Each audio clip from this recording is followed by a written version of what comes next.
Comment comprendre mes songes? Lorsqu'on parle des songes, c'est un sujet très vaste. Mais nous allons essayer de dire le plus de choses possible. Avoir un songe ou des songes est très courant dans la vie de plusieurs. Certains peuvent avoir par jour de 1 à 10 songes, d'autres moins, d'autres plus. Certaines personnes comprennent leurs songes, d'autres sont dans le flou et d'autres non. Ce que je vais expliquer, ce n'est pas te dire que voir ça veut dire ça, ou voir cet objet veut dire cela, car les significations peuvent être différentes. Mais je vais te donner des directions et des clés qui vont t'aider à mieux les interpréter. Ce qu'il faut déjà savoir, c'est qu'un songe est différent d'un rêve. Lorsqu'on parle d'un rêve, c'est voir quelque chose dont il n'y a pas de message derrière. Voilà pourquoi certains, vous dormez et tout ce que vous avez vu, c'était vous en train de manger une pomme et rigoler. Souvent, il ne faut pas se forcer à chercher une signification là où il n'y en a pas. Quand on parle de rêve, c'est l'accumulation de tes pensées. Ce que tes pensées et ton subconscient ont enregistré, que peut-être tu ne t'en souviens pas.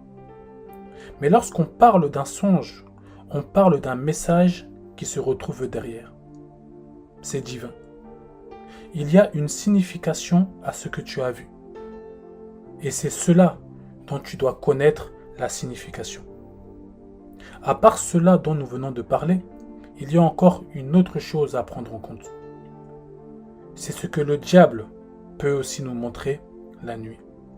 C'est-à-dire que ce que tu vois n'est pas un message qui vient de Dieu, ni quelque chose qui vient de tes pensées, mais ce que tu vois, c'est le diable qui en est la source. Pourquoi il est important de comprendre ces trois domaines? Car comprendre et agir en fonction d'un songe qui vient de Dieu changera ta vie, mais voir une chose qui vient directement du diable sans savoir qu'il en est la source et agir par rapport à cela va détruire ta vie.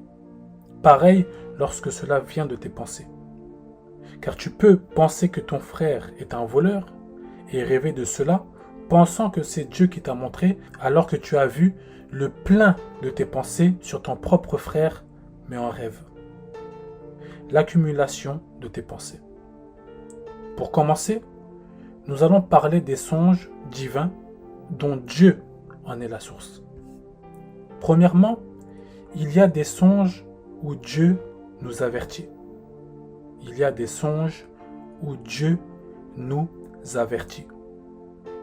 Sur cette terre où nous vivons, nous avons des ennemis, parlant des hommes, des ennemis parlant des démons et du diable, des ennemis parlant de la chair que nous avons et du péché. Tous ces ennemis sont là pour nous nuire, pour nous empêcher d'aller au ciel, d'avoir part à l'enlèvement. Tout est là pour compromettre notre communion avec le Christ. Mais Dieu qui est amour ne va pas et ne nous laisse pas tomber. Il a divers moyens pour nous protéger et nous avertir. Et il y a un canal par lequel Dieu aime bien passer, c'est par les songes. Par un songe, Dieu peut te dire que la fête où tu comptes aller ce samedi n'y va pas. Car dans le songe, tu as vu que tu partais à cette fête et en chemin, tu as eu un accident et des personnes sont mortes. Cela ne veut pas dire forcément que tu connaîtras un accident, mais c'est une manière de Dieu de te dire laisse tomber, car le songe que tu as eu sur ton déplacement à cette fête était négatif. Cela veut dire que tu cours un danger en allant là-bas. Dieu peut te dire dans le songe quel est le danger ou ne pas te le dire, car il est souverain, il fait comme il veut. Mais dans tous les cas, ce n'est pas un bon projet. Ce qui est important dans un songe, ce n'est pas la manière dont ça commence, mais comment cela se finit. D'autres, vous avez des ennemis qui sont des hommes ou des femmes. Tu comptes aller chez un soi-disant ami qui t'attend. Mais Dieu sait que son projet et que lorsqu'il te servira de l'eau, il te mettra du poison. La veille, dans un songe, Dieu te montre que tu es chez lui, mais dans ce songe, ce soi-disant ami a le visage en colère. Et le verre qu'il te sert est tout rouge comme le sang. Le jour J, tu te retrouves chez lui. Là, ce n'est pas dans un songe. Tu te retrouves vraiment chez lui. Lui, il est tout sourire, alors que Dieu te l'avait montré en colère. Cela veut dire que malgré qu'il te sourit, au-dedans de lui, il est en colère. Il a voulu te cacher ça, mais Dieu te l'avait déjà montré. Dieu t'avait déjà montré son intérieur dans un songe. Et à un moment, il veut te servir de l'eau. Il veut te servir un verre. Dieu t'avait déjà dit que le verre qu'il te servira n'était pas bon. Le sachant, tu réponds non merci, je viens de boire juste à l'instant. Même s'il insiste pour te servir, toi aussi insiste pour ne pas boire. Et là, tu es épargné. Dieu voulait juste t'avertir en songe en te disant « Fais attention de ne pas boire là où tu iras, car cette personne est en colère contre toi. » Donc Dieu t'a averti par un songe. Donc ce qu'il faut savoir, c'est qu'il y a des songes que Dieu nous donne pour nous avertir de certains dangers. Certains, vous avez ce genre de songes où Dieu vous avertit, mais vous ne les comprenez pas ou vous les prenez à la légère et des problèmes vous arrivent. Et à ce moment, beaucoup disent que Dieu les a abandonnés alors que Dieu les avait déjà prévenus. Dans la Bible, Joseph avait été prévenu lorsque Hérode cherchait à tuer Jésus.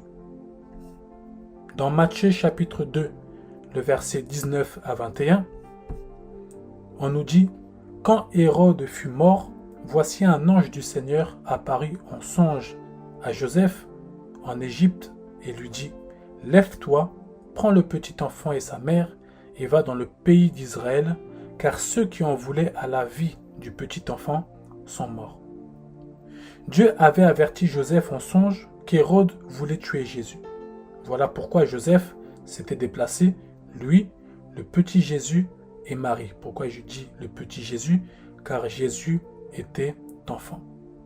Et après, lorsque ceux-là qui en voulaient à la vie du petit Jésus étaient morts, Dieu l'avertit encore en songe pour lui dire « Vous pouvez maintenant aller à tel endroit, car ceux-là qui voulaient le tuer sont morts. » Dans ce songe, Dieu l'avertit et le dirige en même temps. Deuxièmement, il y a des songes où Dieu nous dirige. Il y a des moments dans la vie où nous passons par des moments de questionnement, où on hésite sur plusieurs choses, plusieurs choix. Entre deux maisons, entre deux filles, entre deux garçons, entre deux écoles, entre deux opportunités. Et lorsque Dieu intervient pour te diriger dans un songe, c'est un songe de direction que tu reçois. Par exemple, une maison d'immobilier te fait le choix de deux maisons à choisir. Toi et ton mari, vous hésitez et vous ne savez pas lequel choisir. Comme tout bon chrétien, vous décidez de mettre cela en prière. Et la nuit, dans un songe, le mari voit qu'on vous a accordé la première maison, vous avez reçu les clés, vous avez emménagé, mais après, la maison a brûlé. Toujours dans le même songe, le fait que la maison avait brûlé, on vous a dit finalement, prenez la deuxième maison. Puis, après avoir vu cela, le mari se réveille. Et il comprend que si nous acceptons la première maison, nous rencontrerons des problèmes. Donc, le choix de Dieu pour nous est d'accepter la deuxième maison. Donc, ce songe était un songe où Dieu vous a dirigé vers le bon choix, la bonne maison. Rappelle-toi, ce qui est important, c'est surtout comment se finit le songe. Car tout peut bien commencer, bien se dérouler et mal finir. Voici un autre exemple. Tu es en couple avec une personne et tu te demandes si c'est l'homme ou la femme de ta vie. Comme tout bon chrétien, tu mets ce sujet en prière afin que Dieu te donne une direction, une réponse, à savoir si cet homme ou cette femme est l'homme ou la femme de ta vie. Dans un songe, tu te vois toi et la personne vous disputer. Puis tu te réveilles. C'est la seule chose que tu as vue. Mais malgré ce que tu as vu, tu ne comprends pas encore. Donc tu continues à prier. Et 3 jours après, tu te vois encore avec la personne en train de marcher. Et pendant que vous marchez, vos chemins se séparent et d'un coup, tu te retrouves seul sur un chemin. Et lorsque tu te retournes seul sur ce chemin, tu croises une personne avec qui tu fais connaissance. Et à ce moment-là, tu te réveilles. En te réveillant et en associant les 2 rêves que tu avais eus, tu comprends que toi et la personne avec qui tu es, cela ne va pas coller, que vos chemins doivent se séparer et Dieu mettra sur ton chemin une personne qui sera l'homme ou la femme de ta vie. Ce qu'il faut savoir, c'est que les réalités spirituelles et ce que nous voyons avec nos propres yeux sont 2 choses différentes. C'est pour cela qu'il faut faire très attention. Tu peux être dans un couple où, pour le moment, tout va bien, mais tu vois des songes où ton mari te bat. Tu vas te poser la question, c'est bizarre. Non, ce n'est pas bizarre. Il se peut que Dieu veuille te dire, fais attention, à un moment, cet homme te battra et votre couple se détruira. Car Dieu est celui qui prévient lorsqu'un danger arrive. Juste pour dire que même si tu vois un décalage entre ce que tu vois en songe et ce que tu vois avec tes yeux physiques dans la réalité, il ne faut pas prendre cela à la légère, car il se peut que ce que tu as vu en songe, c'était le futur, mais tes yeux physiques sont encore dans le présent. Dans Genèse chapitre 31, le verset 24, on nous dit « Mais Dieu apparut la nuit en songe à Laban, l'araméen, et lui dit « Garde-toi de parler à Jacob, ni en bien, ni en mal. » Dans ce passage, Laban comptait aller retrouver Jacob. Dieu, le sachant, lui parle dans un songe et le dirige sur sa manière de parler à Jacob. Il lui dit « Garde-toi de parler à Jacob, ni en bien, ni en mal. » Après avoir reçu ce songe, Laban savait maintenant quoi faire lorsqu'il sera face à Jacob. Troisièmement, il y a des songes où Dieu nous corrige. Il y a des songes où Dieu nous corrige. Dans ces songes-là, tu peux te voir par exemple très orgueilleuse et les gens se moquent de toi. Et en te réveillant, tu te sens mal car tu as vécu dans ce songe une humiliation. C'est une manière, par exemple, de Dieu de te dire « Sois humble dans la vie ». Encore un exemple, tu ne pries plus. Tu abandonnes Dieu et dans un songe, tu vois des esprits t'attaquer, des esprits t'attraper. Tu cries « Seigneur, Seigneur », mais rien ne se passe. Tu n'arrives plus à bouger. Et lorsque tu te réveilles, tu es en panique. Dieu t'a corrigé en te disant « Tu ne pries plus, tu ne lis plus ta Bible. C'est pour cela que tu étais faible face à ces esprits. » Par ce songe, Dieu t'a corrigé en laissant les esprits t'attaquer pour que tu comprennes qu'il ne faut pas abandonner la vie de prière. Dieu peut aussi te corriger lorsque tu veux prendre une mauvaise décision. Un jour, une personne avait entamé un projet qui n'était pas dans la volonté de Dieu. Une nuit, dans un songe, il se voit dans une église, assis, et il voit un monsieur en train de prêcher, d'annoncer la parole de Dieu. À un moment, le monsieur qui prêchait se tourne vers lui et lui dit « Ce que tu fais, ce n'est pas la volonté de Dieu. » Et là, le songe se termine. Lorsqu'il se réveille, il comprend que ce qu'il vient d'entamer n'était pas la volonté de Dieu pour lui. Il a donc stoppé cela. Dieu l'a corrigé dans le choix qu'il avait pris. Je fais juste une pause pour t'expliquer que toutes ces choses qui sont dites, ce sont juste des exemples pour t'aider à comprendre et à interpréter les songes que tu reçois. Certains exemples que je donne sont des témoignages, des expériences personnelles. Mais dans ce que toi-même tu verras, tu dois comprendre le sens de ce que Dieu te montra par rapport à tes réalités et à la communion que tu as avec le Saint-Esprit. Nous n'avons pas la même vie et les mêmes réalités. Voilà pourquoi le sens et l'interprétation, même si deux personnes différentes voient la même image, le message ne sera jamais le même pour les deux personnes. Voilà pourquoi entretenir une vie de prière et une intimité avec le Seigneur est importante pour être sensible et comprendre le message du Saint-Esprit. Quatrièmement, il y a des songes où Dieu nous encourage. Lorsque nous lisons le livre de Juges dans la Bible, Gédéon avait un problème. Et Dieu, pour l'encourager, lui parle en songe et lui dit « Vaillant héros ». Pourquoi ? Car Gédéon ne croyait pas en lui-même.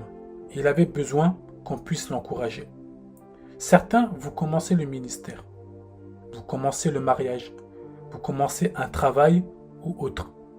Mais tu te poses certaines questions sur le fait si tu es la bonne personne ou si tu as les capacités nécessaires. Et c'est dans ces moments de questionnement que le Seigneur peut intervenir pour t'encourager. Toi qui as du mal à parler devant les gens car tu es timide, par exemple, tu vois dans un songe que tu parles devant des milliers de gens. Et ces personnes-là sont édifiées par ton message. Tu as reçu un songe d'encouragement où Dieu veut te dire que ce que tu viens de voir va se réaliser. Donc cela va t'encourager à continuer à progresser. Tu doutes de ton avenir, mais tu vois dans un songe que tu as de grandes maisons, de grandes propriétés. C'est une manière de Dieu de t'encourager et de te dire « Ne lâche pas, cela va se réaliser ». Tu as le projet d'acheter une maison, les choses n'arrivent pas encore. Tu te sens découragé, mais tu vois en songe que tu es dans ton jardin d'une maison que tu as achetée. Dieu t'encourage à continuer à prier et à poursuivre ton rêve. Cinquièmement, il y a des songes, mais audibles. Les songes audibles ne sont pas des choses que tu vois, bien que tu dormes. Ce sont plutôt des choses que tu entends. Par exemple, tu es dans un sommeil et tu entends « lève-toi et prie » ou tu entends « réveille-toi ». Et là, d'un coup, tu te réveilles. Ce n'est pas quelque chose que tu as vu, mais tu as entendu comme si c'était moi qui venais de parler. Tu as l'impression que quelqu'un est en train de te parler. Certains même, vous avez l'impression d'entendre une conversation, mais vous êtes seul dans votre lit en plein sommeil. Vous ne voyez pas, mais vous entendez. Mais tout en étant dans un plein sommeil. Certains, on vous appelle même par votre prénom. Une douce voix vous appelle. C'est lorsque Dieu parle sous le sommeil. Sixièmement, il y a des songes qui se répètent.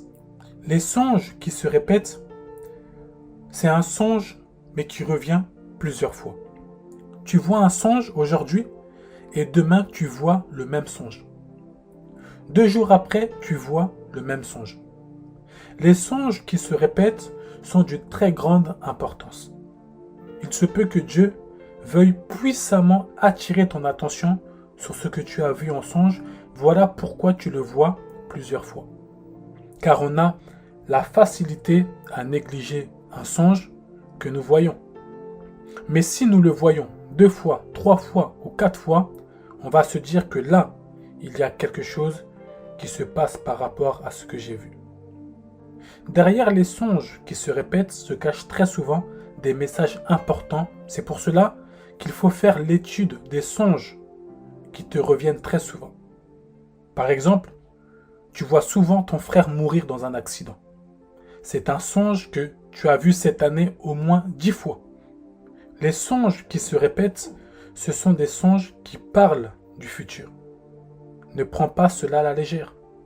Il ne faut jamais négliger un songe qui se répète car cela a un rapport avec ta destinée ou avec la vie de la personne que tu vois dans le songe. Cela peut avoir aussi un rapport avec la situation que tu as vue aussi. Parlons à présent des pièges du diable. Quels sont les pièges que Satan peut effectuer dans les songes afin de te troubler?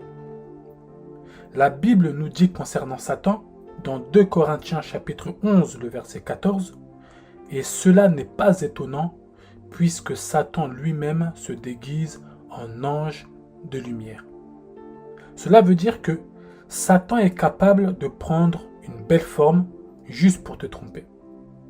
Il peut te faire croire que c'est Dieu qui t'a parlé. Quelqu'un va se dire, comment faire alors pour savoir? Voici quelques exemples. Dieu t'avait dit clairement l'année passée, et toi-même tu savais que c'était Dieu qui t'avait parlé, que tu devais voyager en Espagne. Tu savais que c'était Dieu qui t'avait parlé, c'était clair et net. Mais 6 mois après, tu vois un songe où on te dit d'aller en Turquie. À ce moment-là, tu es troublé. La question qu'on doit se poser, c'est que, est-ce que Dieu s'est trompé? Comment Dieu peut-il se contredire? Dieu ne se trompe jamais et Dieu ne se contredit jamais. Dans les deux songes, qui est Satan et où est Dieu? C'est des questions qu'il faut se poser. Satan fait ce genre de choses pour te troubler afin que tu ne saches plus quoi faire. Car tu ne sais plus si c'est l'Espagne ou la Turquie. Pour vaincre les ruses du diable, premièrement, il faut connaître le Dieu que tu pries et savoir qu'il ne ment point et qu'il ne se trompe jamais. Ce n'est pas dans la nature de Dieu de se tromper et de dire finalement c'était la Turquie, pas l'Espagne. Car Dieu est parfait, il ne se trompe pas. Et deuxièmement, lorsque tu reçois une parole claire du Seigneur, accroche-toi à ça pour que les songes venant du diable, les mauvais conseils des hommes ne viennent pas te faire douter de ce que Dieu t'avait dit clairement. Mais si cela arrive que tu sois troublé, va prier et va demander au Seigneur, est-ce que ce que j'ai vu vient de toi? Et il pourra te répondre oui ou non, c'est Satan qui essaye de t'égarer. Voilà pourquoi je répète qu'avoir une vie de prière et une intimité avec le Saint-Esprit est très importante. Ce qu'il faut savoir, c'est que Satan est dans la contrefaçon. Extérieurement, ce qu'il propose est beau, mais l'intérieur est pourri.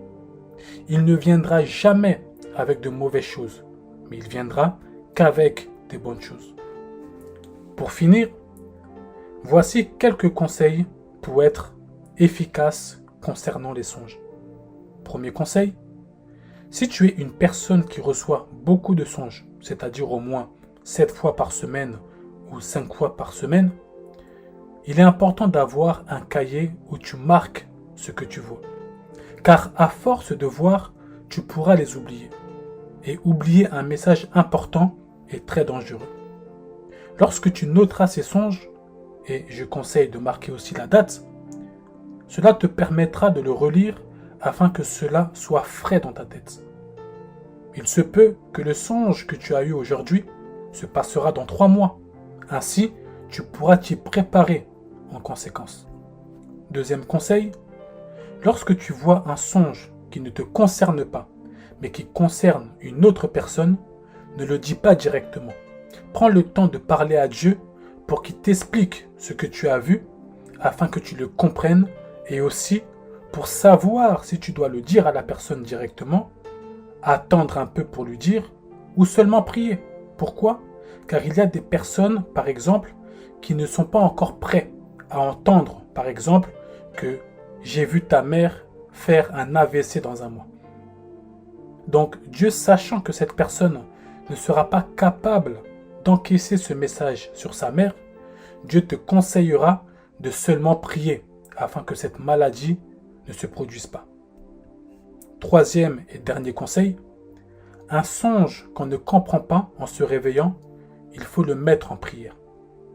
Pourquoi? Afin de recevoir l'explication s'il y en a une. Un songe qui paraît flou, pareil. Un songe que tu oublies lorsque tu te réveilles, pareil aussi. S'il y a un message, Dieu te le fera savoir. Mais ce qu'il faut savoir, c'est qu'on peut aussi recevoir l'explication, pas forcément le même jour. Cela peut être aussi le lendemain ou quelques jours après, où tu te dis « Ah d'accord, c'est bon, je me rappelle de la signification du songe que j'ai eu il y a 2 jours. » C'est tout pour ce message. Merci beaucoup.